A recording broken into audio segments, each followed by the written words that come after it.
Hello, my name is Jay Carpenter, and I am founder of Desert Blockchain. Let me stop my screen share.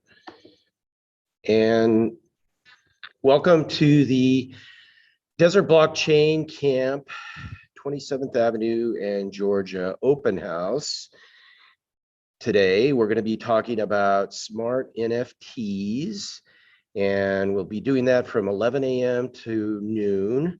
And then from noon until 1, we have a open house luncheon here with pizza and so forth. For the folks that are here, we'll just have a placeholder screen on the live stream. And then at 1 o'clock, we'll reopen the Zoom and the live stream, and we'll open it up for conversation about whatever topics the community is interested in. And then by 2 p.m., we will shut everything down.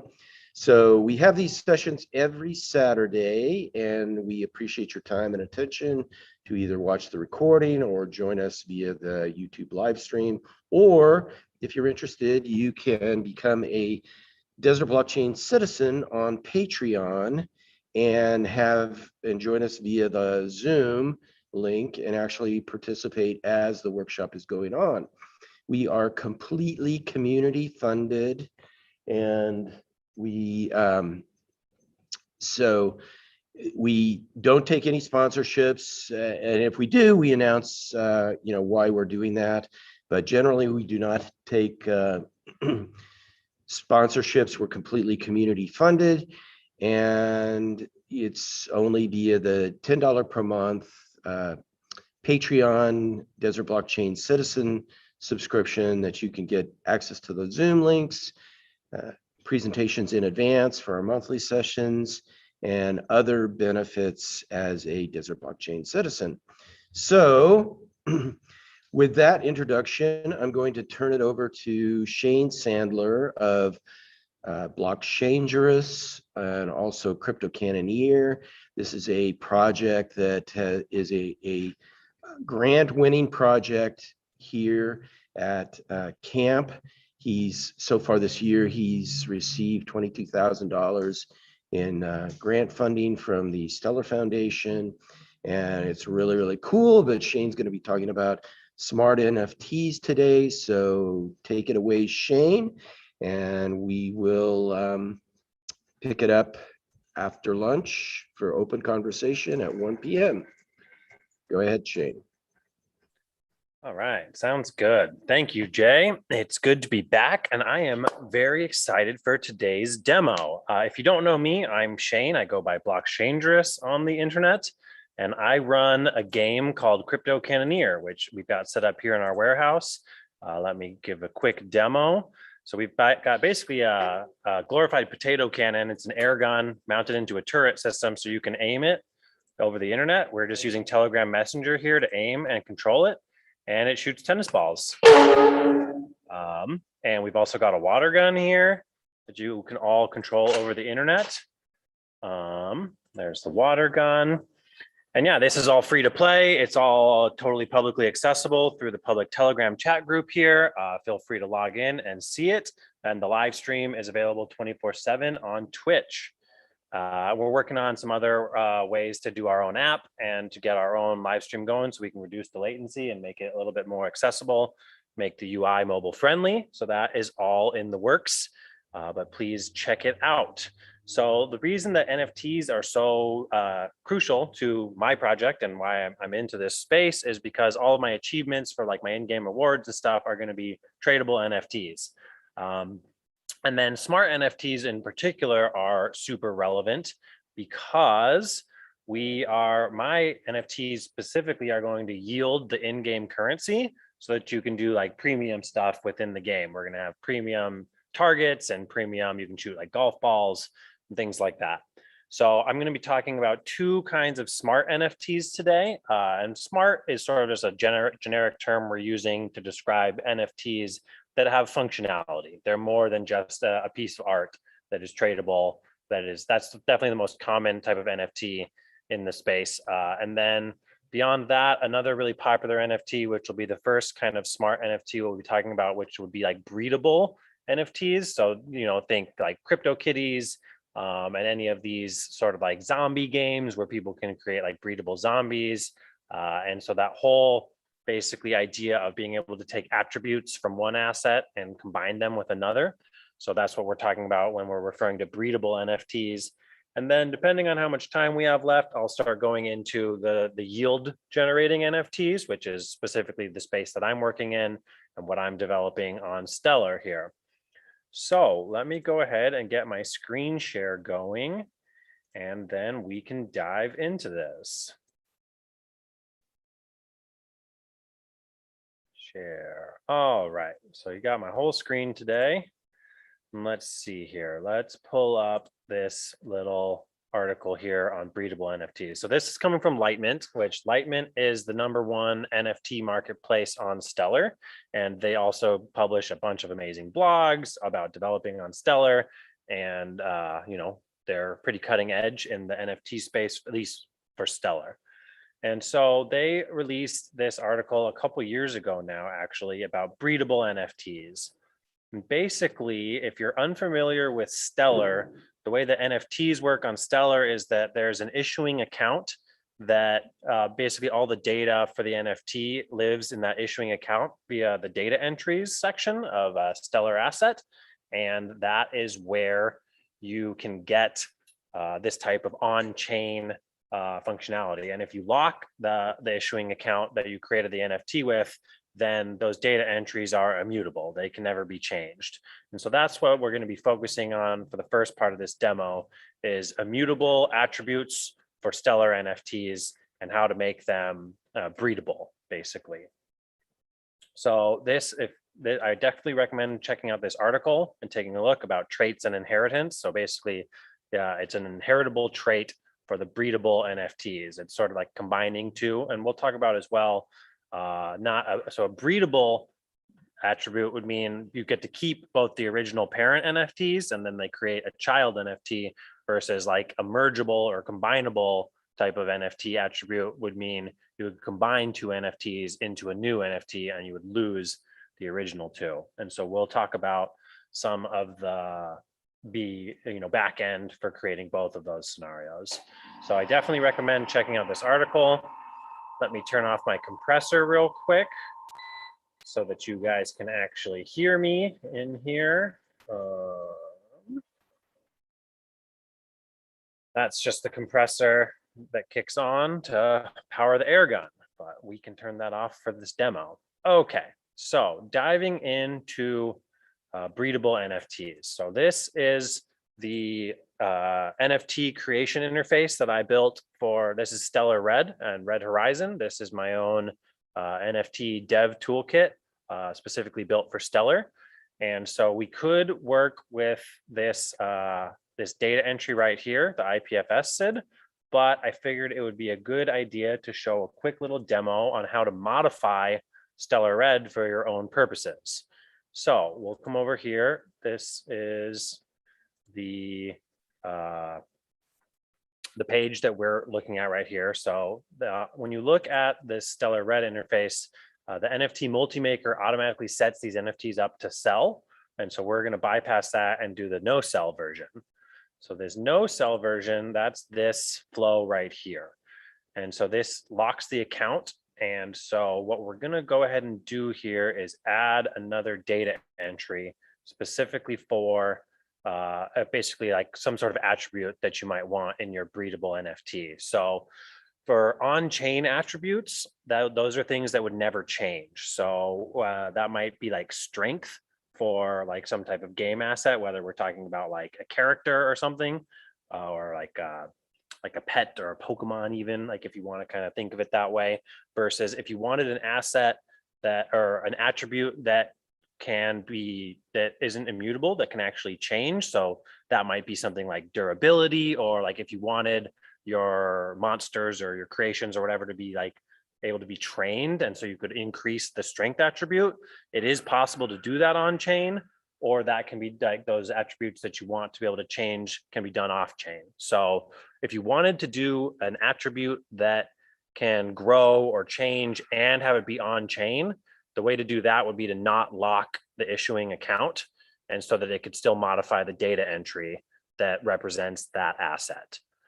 Or if you want it to be immutable and locked, then it can be done that way. Otherwise, it has to be off chain. So we're going to be talking about on chain attributes today. So we're going to go ahead and come right here, and we're going to grab this data entry here that we've been using for our IPFS SID. We're going to copy it, we're going to paste it, and we're going to make this data, let's just call it strength.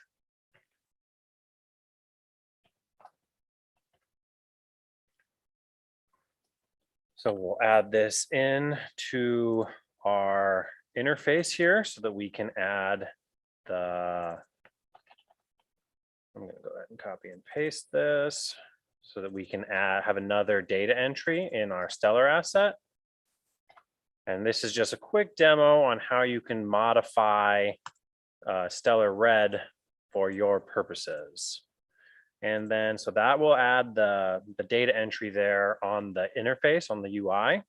And then we need to come in here and make it so that it actually will add that into the asset as it creates it. So we'll go ahead and paste that, and we'll change this to strength. So this is all just the back end for how we actually create the NFT, and we add in the additional data entries for doing additional assets. So if you wanted to do multiple like character attributes, whether that's like health or dexterity or whatever it might be for your types of creations, your NFTs, this would be how you go about adding more data entries to the Stellar Red UI interface. And this could all be done manually when you create your NFTs if you're using some other way to create your NFTs. But this was the way you would go about it if you're using Stellar Red and Red Horizon. Change this to strength. And we're going to name it strength. Okay, so that should be everything we need to get that additional data entry. So let's go ahead and deploy this and then try to use Stellar Red to create an NFT with this strength attribute. All right, so here we go. Now we've got that additional line for strength. And this is all running on testnet, by the way. So I just created a new testnet account. We'll go ahead and grab our secret key here.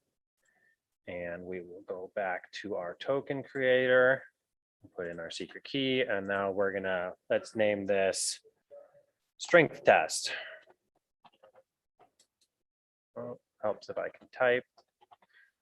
We don't need an IPFS SID on this one. I'm not sure what it'll do if that is left blank, but we're gonna find out. And let's say we want the strength to be 7. We'll leave the home domain blank, and we're just going to create one testnet. And let's go ahead and make sure this is working. All right, go ahead and create that NFT. Let's see how it handles those blank spots, if it's going to kick back some undefined errors. Looks like it did, but why am I not seeing anything in the debug? NFT no sell, building NFTs. We did not get very far. Let's see. So let's go ahead and pull up our variables here. And so these are the variables we have that it's accepting from that UI. Let's see here. Testnet, object, strength, account. Why don't we have any debug info? Let's see, we should have had debug coming in here. So let's go ahead and add a couple more debug nodes in here and see what we've got going on, why this isn't responding. Go ahead and throw that on there. So this is just kind of a good way to debug your node red flows, is just to add debug nodes. Go ahead and redeploy that. All right, going back here, we'll try it. Let's just go ahead and put just some nonsense in here. Blank, and we'll put blank on here.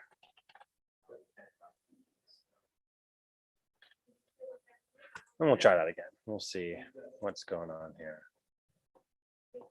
Okay, so it's sending out. It looks like it just didn't like those blanks that we had there. They just had some null info. Let's see what we've got. So it went to here and then it seems like it got stuck.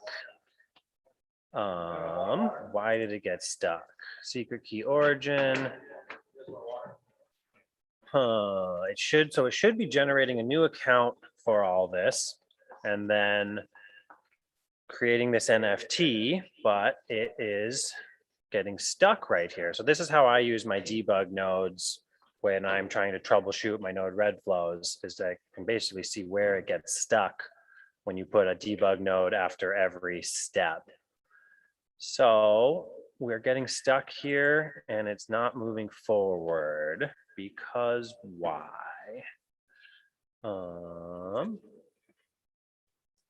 Let's see. Refresh this. Count 01. Oh, it may be because of how the count works. Let's go ahead and change this to 2. Try that again. And we'll check our debug, clear that out.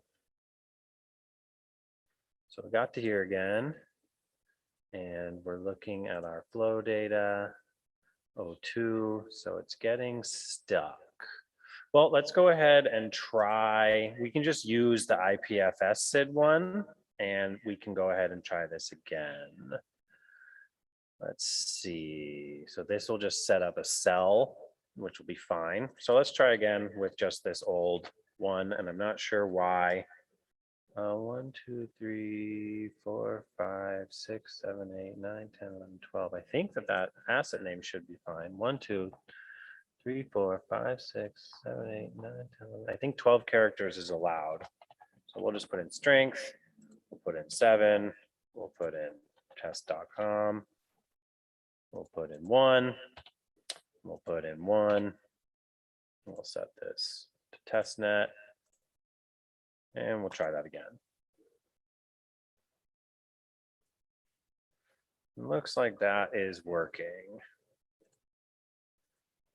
All right, submitting that to Stellar, and we should be seeing our new testnet NFT any moment now.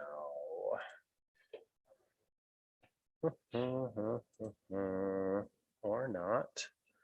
Why are we getting bogged down here? Let's see here. Maybe. Let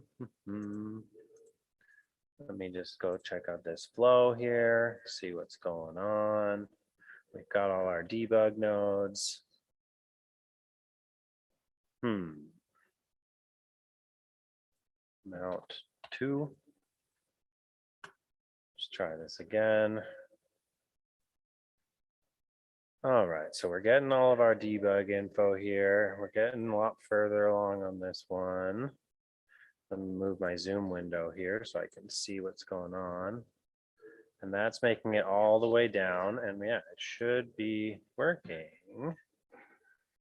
Let's go ahead and grab Y. So it's getting to the point where it submits. And it should be updating the text. Maybe it was working and just not updating the text. That's a little bit odd, but let's go ahead and check out our account and see what's going on.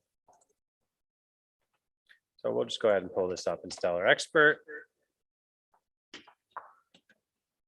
And here we go. Okay, so it did work. It just didn't update the text in the UI there. So I guess got a little bug there in my UI that I need to fix. But anyways, so we now have 2 testnet NFTs here, strength 00 and strength 01. And if we go into them, you look at the issuing account here, and that's where all the data is stored for Stellar NFTs. And we've got this data entry, IPFS SID, which we were trying to change the strength, but we don't have that right now. And so the only catch with working with data entries on Stellar is that it converts them all to base 64. So this value here that we put in as 7 is been converted. So in order to actually see what it is, you're going to have to find a base 64 converter. Oh, base 64 decoder. We'll go ahead and grab that, and we will decode that info there. And that should yield 7. So there we go. So that's the strength info that we were trying to store on chain, which we have successfully done in our test NFT there. So now that we have 2 different NFTs, we can go about actually trying to breed them. So what we're going to do is we're going to go ahead and open up a new flow. I started to work on right here.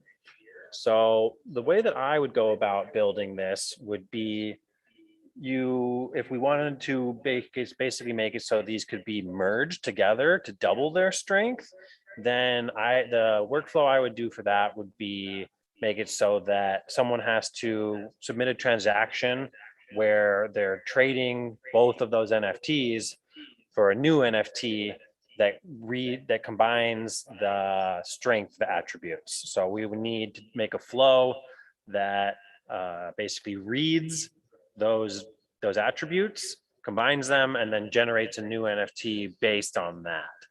So we can go ahead and start building out something that would do that.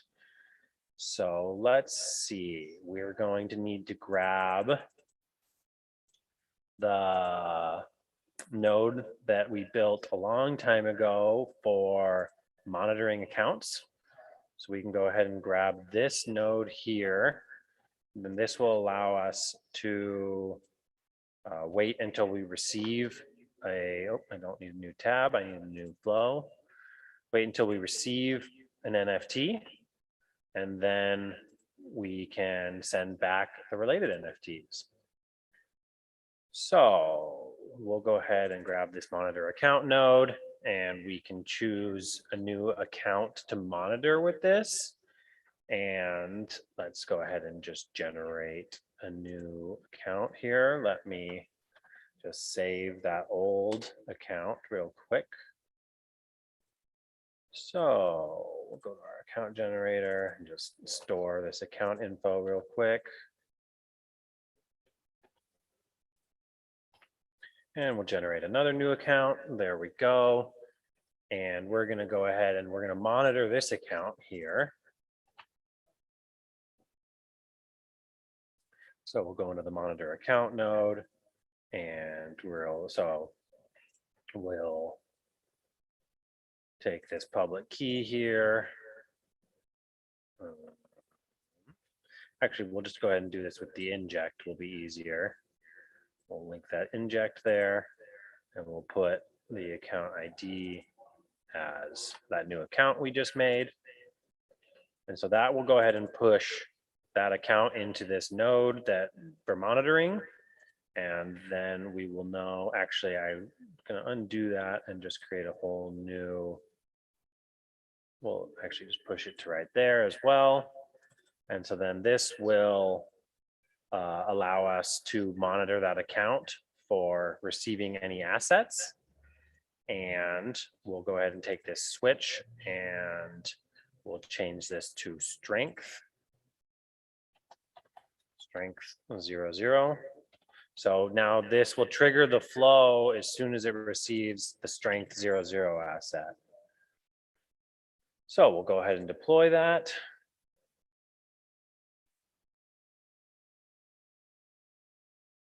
Clear that debug.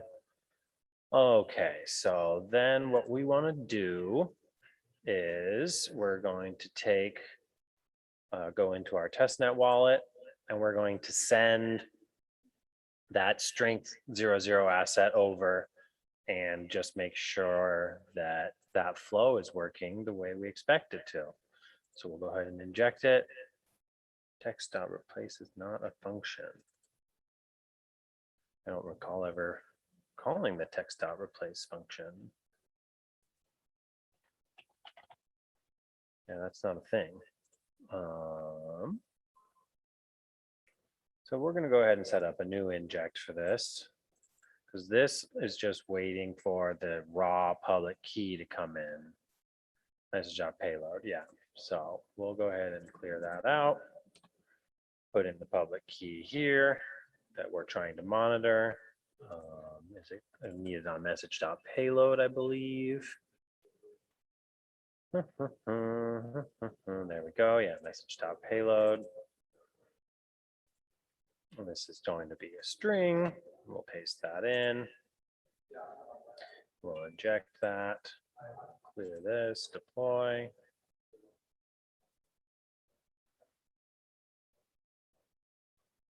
Okay. This is deploying. All right, we'll go ahead and push that through. And now this should be waiting for this account to receive anything, any asset. So that's what this is waiting for.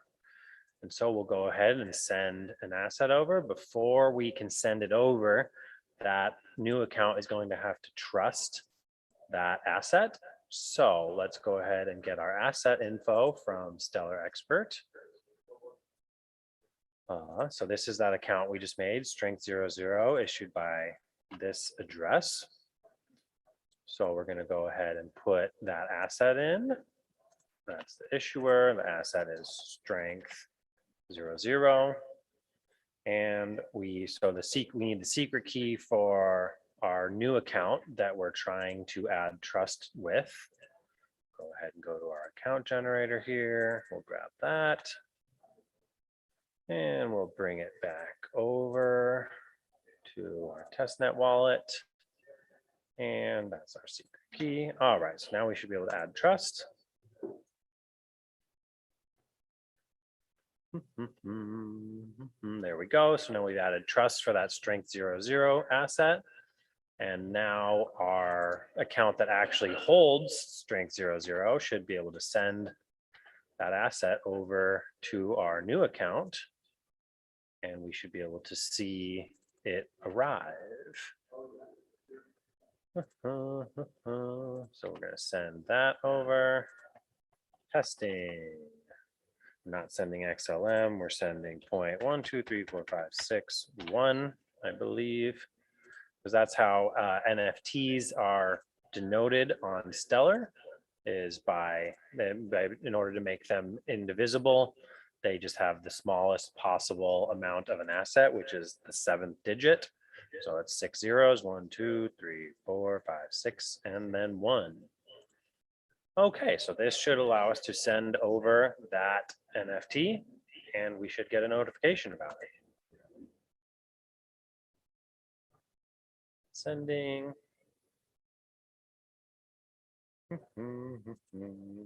Success, that's the old success one.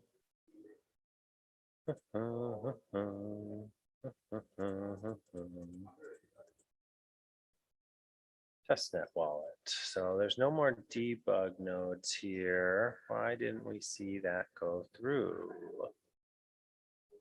And it might have gone through and just not updated. I seem to be having some issues with my submissions updating.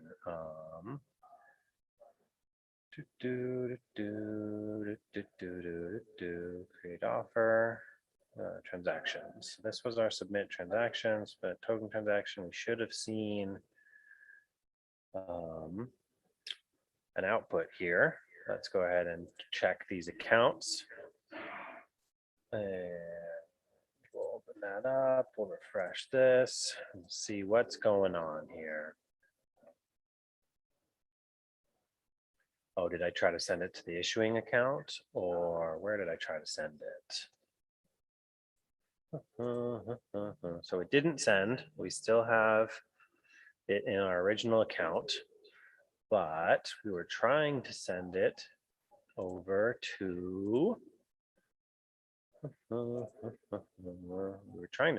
to this account. So let's check out what's going on with this account. So we have the trust line set up. Did I send to the wrong address, perhaps?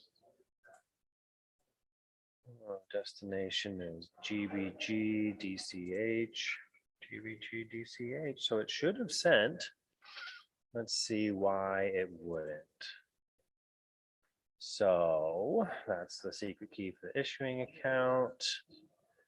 That's the asset. That's the issuer. 1, 2, 3, 4. Oh, it looks like I have too many zeros. 1, 2, 1, 2. Oh no, that's right. 1, 2, 3, 4, 5, 6, 7. Not sure why that failed. We will have to debug that. It should have worked. I need to get my errors from Stellar running on Stellar Red. It still doesn't give us that feedback when something fails for whatever reason. And let's see here. So this was supposed to be coming from this account. And we'll go ahead and just get the public key for this account. It's this, and we'll pull that up on Stellar. So this account has plenty of XLM. It's unlocked. It should have sent 1, 2, 3, 4, 5, 6, 1. 1, 2, 3, 4, 5, 6, 1. Let's see what's going on with this flow. Oh, it might be because, no, this one doesn't offer a main net. So it only offers test net here. Not sure why that didn't send. Destination, asset issuer, the memo. It should have worked. Why don't we just go ahead and try again and see what happens? 1, 2, 1, 2, 1, 2, send token. This should work,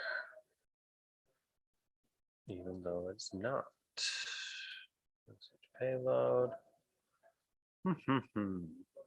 Well, we might be just going into some of the theory here then, since some of this active stuff isn't really working. I need to go ahead and look through why we're having these failures.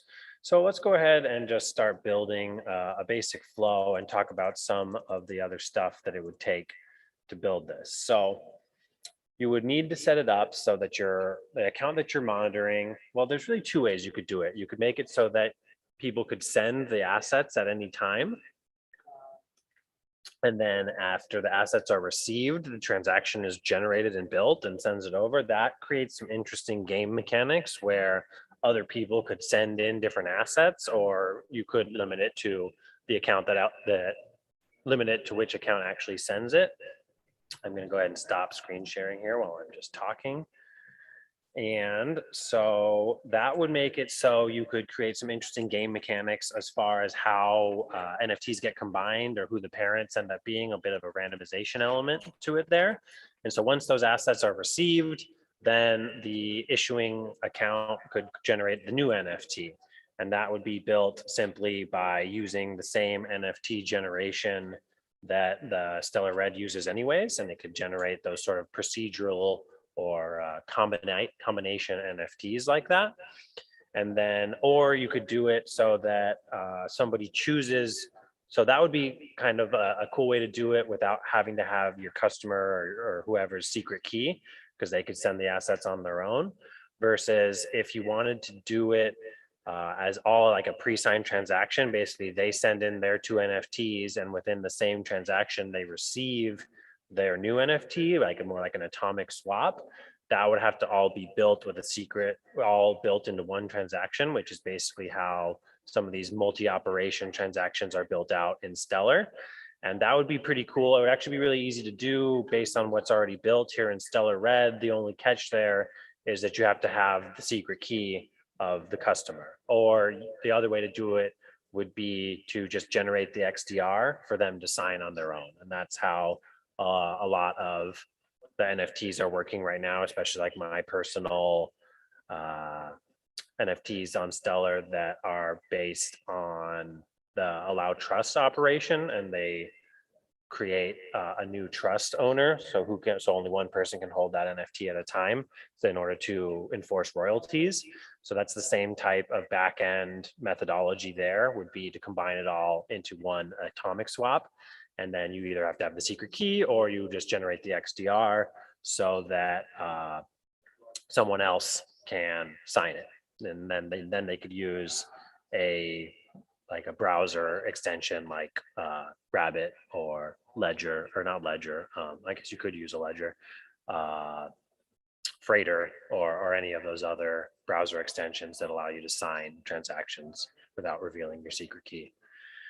So that would be a good way to do that, as far as those are sort of a few options as far as creating those mergeable NFTs, and that works the same way for breedable NFTs too. They wouldn't actually have to, breedable would be cool because you wouldn't have to actually send the assets. You could keep them in your wallet and just do sort of proof of ownership. So let me go ahead and do screen share again, because this is actually a good way to transition into the back end for the yield bearing NFTs. I'll go ahead and screen share again, pull up this. So basically right here, what we're looking at, this is the beginnings of the back end for how my yield bearing NFTs work. And creating a breedable NFT could work in a similar way. So basically you can get the supply or just the account holders for a specific asset. And then from there, you can just do like a proof of ownership type of deal in order to create a breedable NFT. So let me go back to my other yield distributor here. So the Stellar Horizon API doesn't have a super clean way to check asset holders, at least not that I'm aware of. But Stellar Expert API does. So that's how this works. So basically right here, this is a command call to the Stellar Expert API that tells you how much of an asset is in supply. And then this Stellar Expert API call tells you how much or who the holders are. So we'll go ahead and trigger this and you can see how it works. And so you can see here it's requesting from the Stellar Expert API what that is. And here we go. We're starting to get some info. So this is just a random asset, HKDT. And so it gets the supply. And so you can see the response in here. You've got a couple of values. And basically this, the way that this works is that first it sends you all that info and it parses it out in order to get all the info needed for my personal yield bearing NFTs. And so then get accounts. So this is what you're probably going to want for this type of yield or breedable NFT, is this call right here. I'm going to go ahead and copy and paste that into Notepad so you can see it. So that is how you would call the, oh, that doesn't look like the whole thing. There we go. Let's get the whole thing. So this is how you call Stellar Expert API. Come on, give me the whole thing.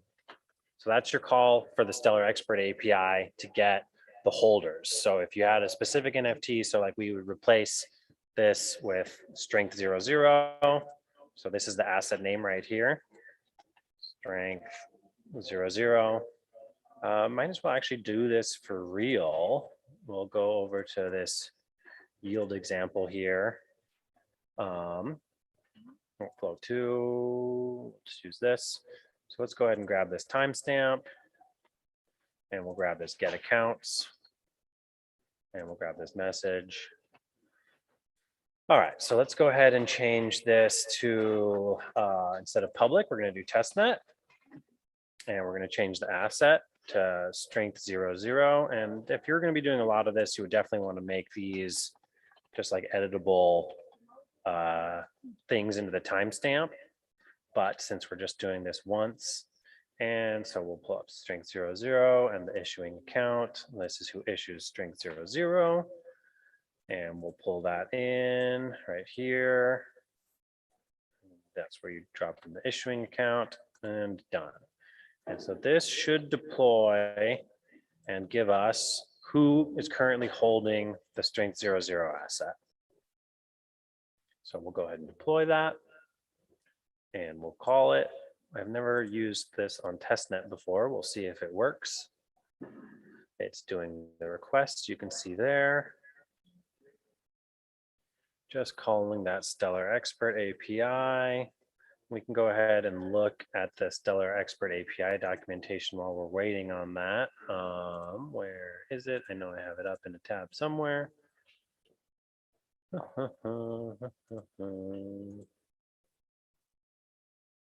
Okay, so this is the Stellar Expert API reference.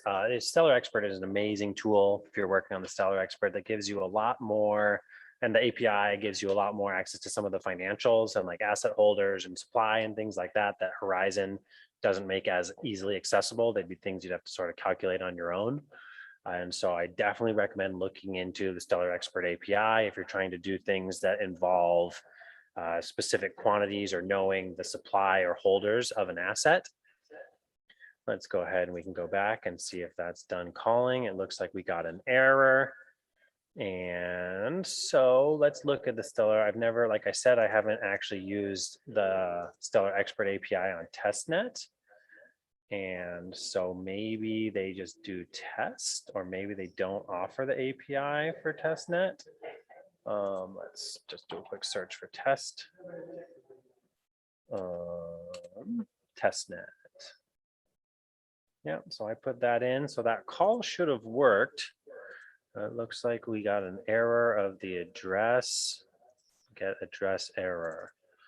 So let's see here, testnet asset strength 00 GBLEE yada yada yada 247. So that should have worked. Sometimes I do just get errors from the Stellar Expert testnet. So we can just go ahead and try running it again and see if it just wants to work for us. And if that doesn't work, we'll just go back to the mainnet one that does.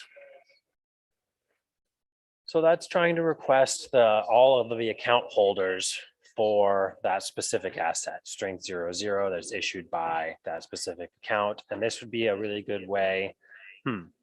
Not sure what this error is. We'd have to go ahead and look. So we'll go ahead and clear that out and just use the mainnet one that works. And so this is going through, and so this is node right here is doing exactly what we were just doing. It's good, but it's just checking the holders of this asset HKDT, which is just sort of a random asset I chose. And then you can see here that it shows you an array of the holders.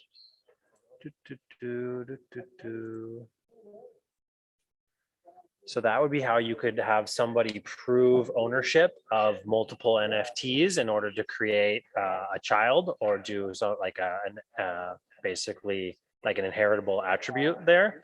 So they would prove that they had the NFTs, and then you could run the API call to check the values of those data entries. And that's all just through Stellar. And then it goes ahead and could generate the new NFT using the same backend as the NFT multi-maker. So that would all just flow together really well. And so the way that the yield, the reason why this yield flow is a little bit more complicated is because this yield flow that I'm generating actually calculates the current amount of supply of an asset, not an NFT, just a general asset. And then it generates yield based on the amount in existence. So this is going through and doing, it can basically get the supply, the current supply, and it can do all the calculations of how much percentage each holder has. So it can generate a yield based on percentage of holdings.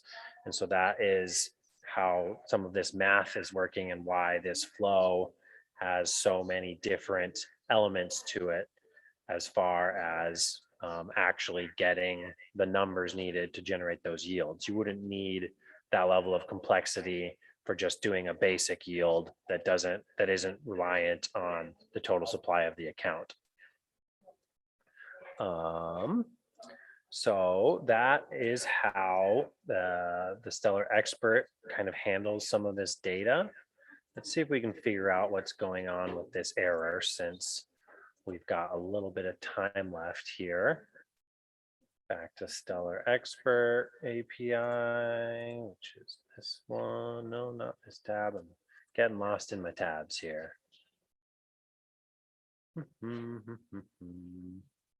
Here we go. So let's see if we can find anything about that 443 error. 429 rate limiting. So it could be related to rate limiting, but we aren't making a lot of calls here. Let's take a look at our call again and see why it didn't work. Let me grab, I'm just going to go to public. So we're going to change this to testnet. And we're going to use the issuing account, which is this one, that issued strength 00. We'll pull that in. Back over here. Where was I? Oh, yeah, we're working in the notepad here. I spelled strength right. I'll go ahead and put in that issuing account. All right, and let's try putting this back in and see if we can get it to work. Paste that in, done. Maybe I just have a typo in there somewhere. We'll go ahead and redeploy. And we'll try running this again. It's requesting that from Stellar Expert API. Oh, there we go. I guess I had a typo in there somewhere. Okay, so this is the response from Stellar Expert API. And so it has a lot of info here. You have to kind of sort through it until you find what you're looking for. We're looking for the holders. So we're looking for multiple, there we go. So this is the account holder. And so it looks like it's been converted to base 64. I believe, let's see here. Let me take a look at how I interpreted this before. Oh yeah, so basically you can take a JSON in order to convert it into string and object in order to get the actual values that you need. So we'll go ahead and copy this in and add another. So then we can actually get human readable values from this Stellar Expert response. Having trouble aligning my mouse. There we go. But I believe this is the account holder we need. We can go ahead and copy this into the base 64 and see what we've got here. Decode. Well, that's some nonsense. All right, we'll go ahead and we'll deploy that and we'll run it so that we can see. And then actually I'm going to add in this split and this payload reformat. And that should get us more of what we need to actually read what's going on here. We'll copy these, paste them there, add another debug node.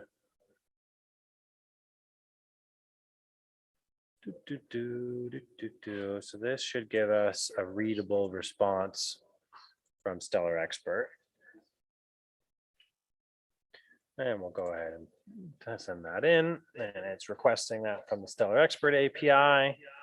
First, it's going to send the whole JSON object. And then this JSON block here will parse it into strings for us. And then this reformatter and splitter should give us human readable data. Oh, unexpected token. That's not what you want to see.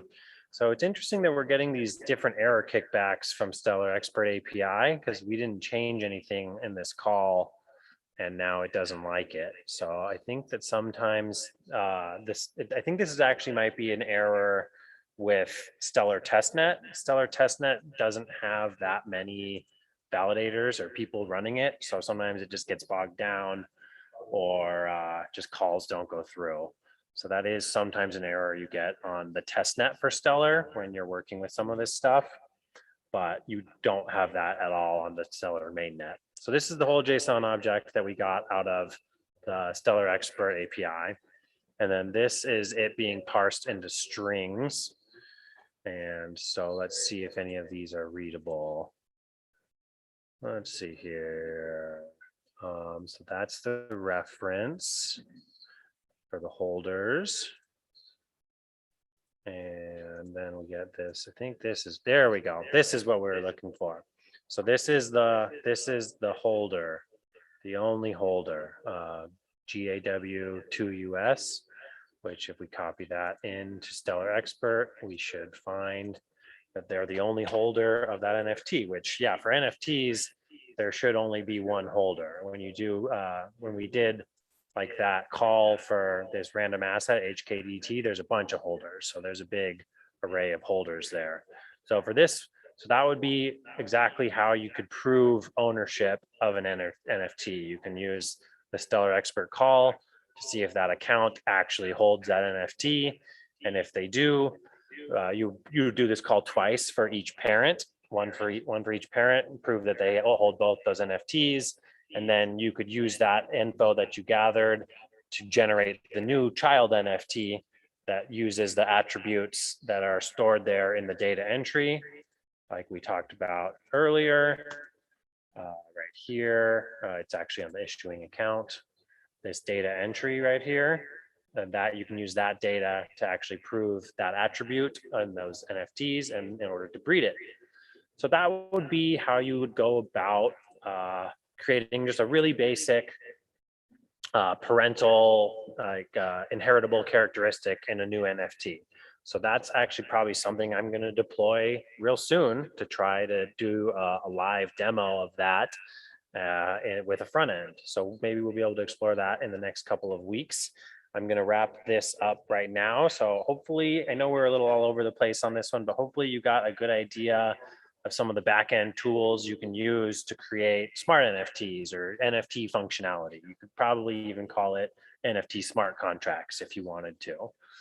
So the other thing I'm not going to stop my screen share just yet. I'm going to pull this up. One thing I really wanted to mention, this is both just exciting news and what we're going to be talking about next week, is that Stellar Protocol has actually just added market maker functionality. So automated market makers and liquidity pools are now live on the native Stellar decentralized exchange, which is super exciting. I've loved Stellar and the Stellar decentralized exchange for a long time, but they had some liquidity issues, and that's probably all about to change. So now that liquidity pools and automated market makers are available, you can basically deposit your funds into a liquidity pool so that it makes it easier for people to trade, and you basically get a cut of the profits between the spread. So we'll be diving into liquidity pools and AMMs a lot more next week. Specifically, I'm going to learn as much as I can about this new Stellar liquidity protocol and AMMs. But if you don't have any familiarity with AMMs, then I suggest you look at things like Pancake Swap and Sushi Swap. Those are all basically decentralized trading protocols that utilize automated market makers and liquidity pools. And they can be very profitable and they can be a lot of fun. And they are really useful to people who create new assets that don't have very much initial liquidity.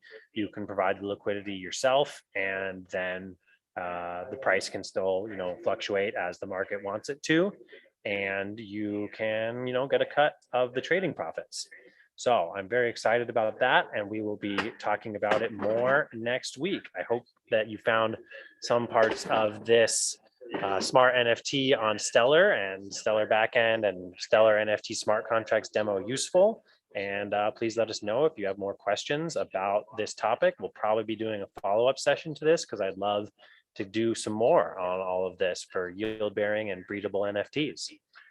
Yeah, so as Shane mentioned, we're going to be next week, the 20th, we'll be doing the automated market makers, focusing on that. And then the following week, we're planning to do like a game theory topic with some of this front running stuff and all that sort of thing. So every Saturday, we're going to have these sessions from 11 a.m. to noon workshop, and then noon to 1 is just kind of a social hour here at the camp. And then 1 o'clock, if you're interested in talking about anything in the decentralized space, you can join the live stream. We'll open it up again. And if you're a citizen, you can join the Zoom. But I did want to mention that on the 17th, we're going to be having a decentralization and cybersecurity session, and we'll be taking a look at a new and different kind of approach to cybersecurity. That'll be at 7 p.m. You can follow us on Meetup for that, and also follow us on Twitter. yeah, above and beyond that, we appreciate your time and attention, and we're gonna basically just put up a placeholder screen and for about an hour while we have lunch and socializing here at Desert Blockchain Camp. If you have any questions or you'd like to get more information about what's going on, you feel free to contact me, jaycarpenter@desertblockchain.com.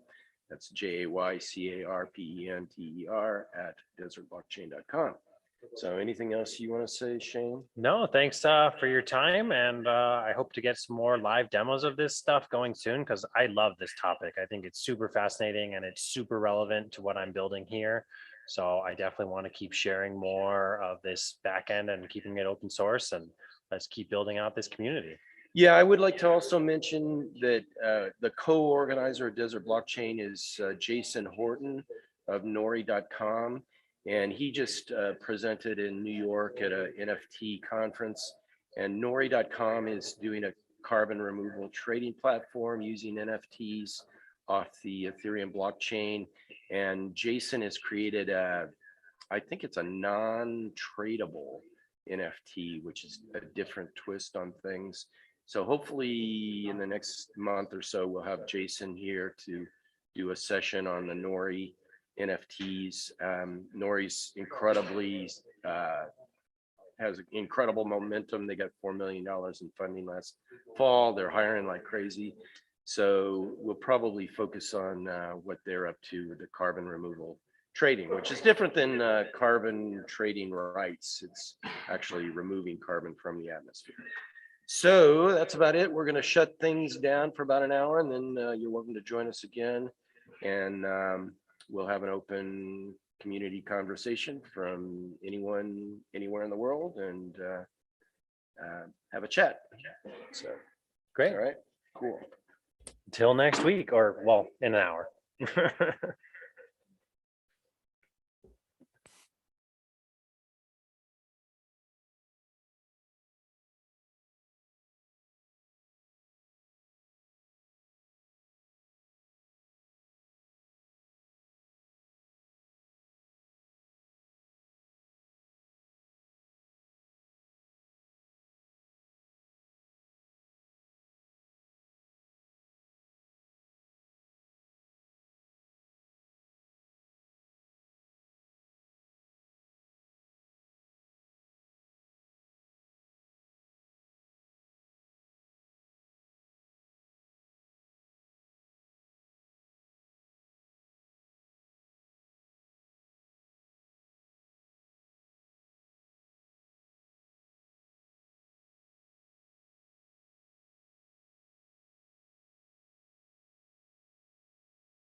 It's a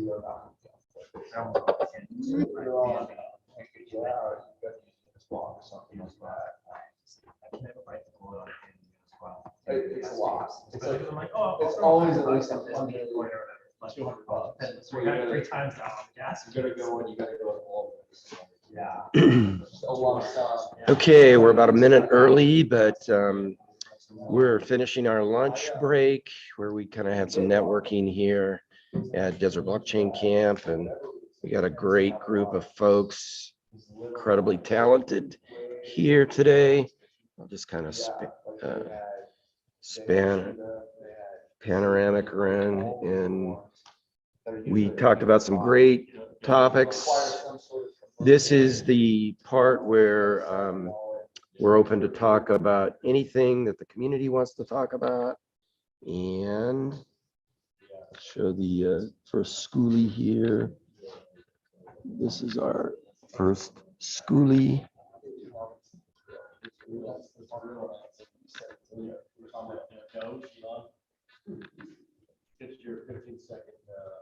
So,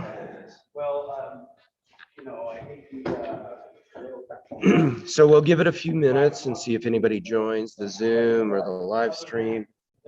Turn on the live stream and see if there's any comments going on. Okay, cool. Somebody was watching and made a comment. So, if you're not familiar with the format, every Saturday starting at 11 a.m. Arizona time, we have a workshop. Next week, it will be on automated market makers. And then the following week, we're going to be doing it on game theory, basically.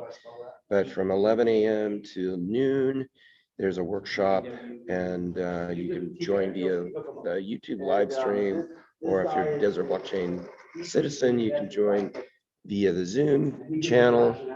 And then from noon to 1, we have this networking session where we have free pizza and folks can join, and we talk about all sorts of things. So that's the format. And then at 1 o'clock, which is the part you're in right now, we just kind of open it up for general conversation and topics from around the world. I'm watching the live stream right now. It looks like there's a couple folks that are looking at the live stream, and you're welcome to put your comments or questions or topics on the right side in the chat. And I'm watching that, and we can talk about that. Or if you're a Desert Blockchain citizen via Patreon, you can join the Zoom and have a conversation. Last week, I think it was last week, we had a great conversation about NFTs, some of the pros and cons during this part of the afternoon. And that's recorded. It's on our YouTube live stream for the let's see. No, it wasn't last week. It was the week before, which was October the 30th.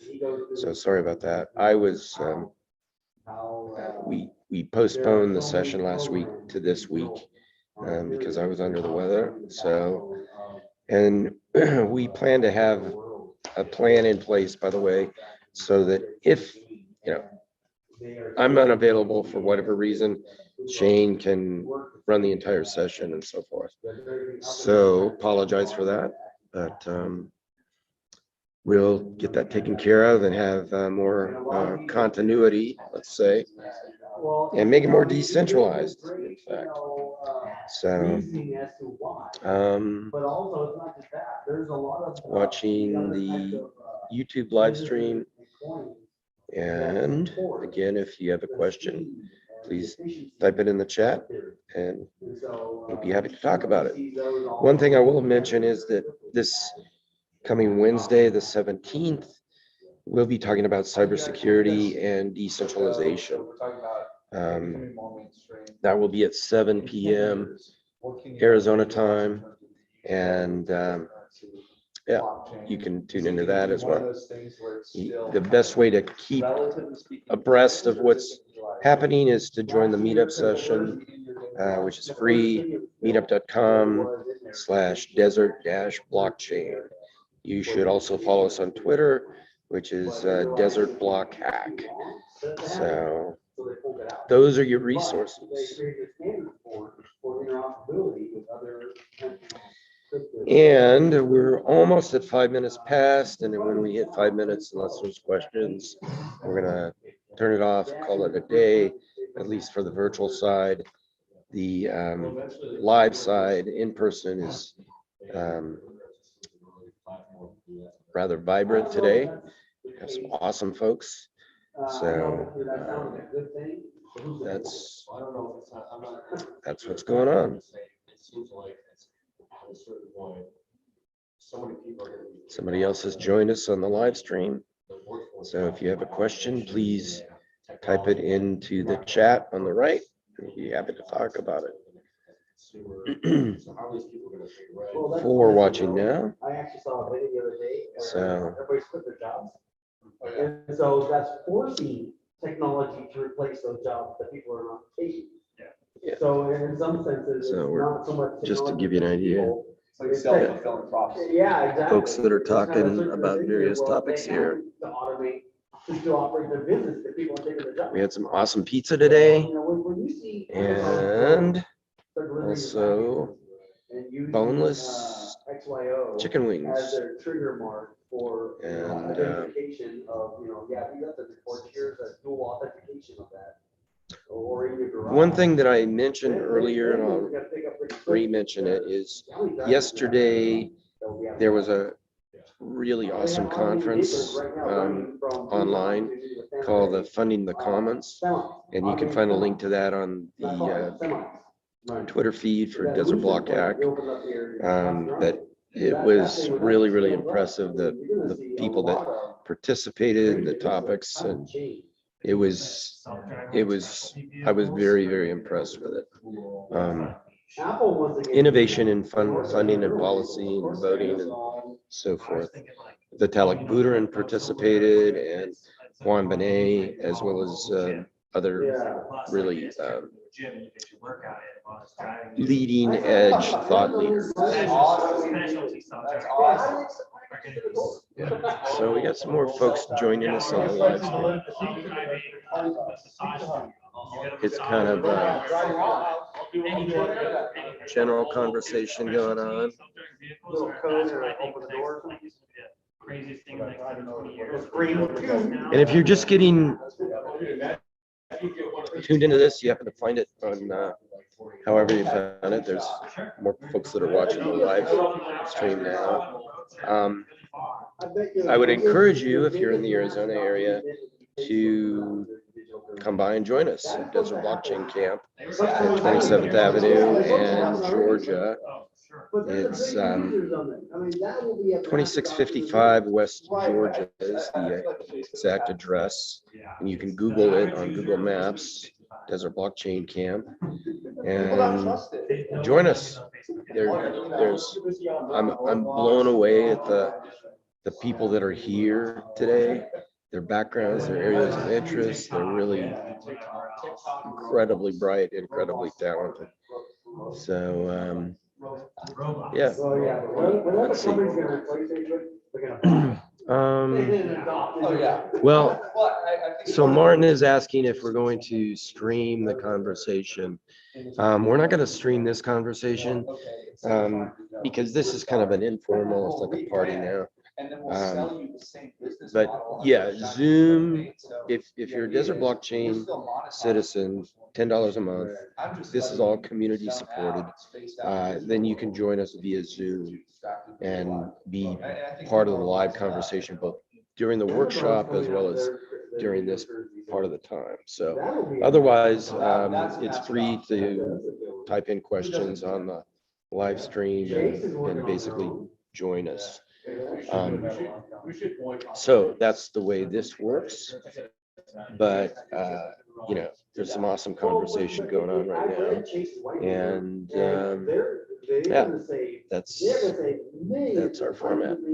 So Martin, I don't know where you're connecting from, but thank you for joining. Thank you for your questions on the YouTube live stream. And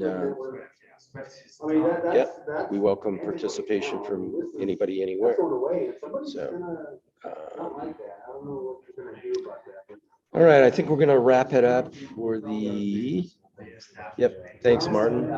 Got it.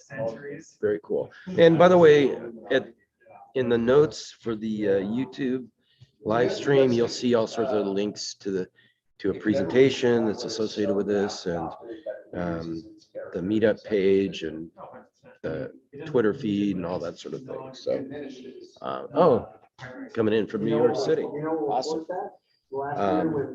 Appreciate that, Martin. And yeah, we want to open this up.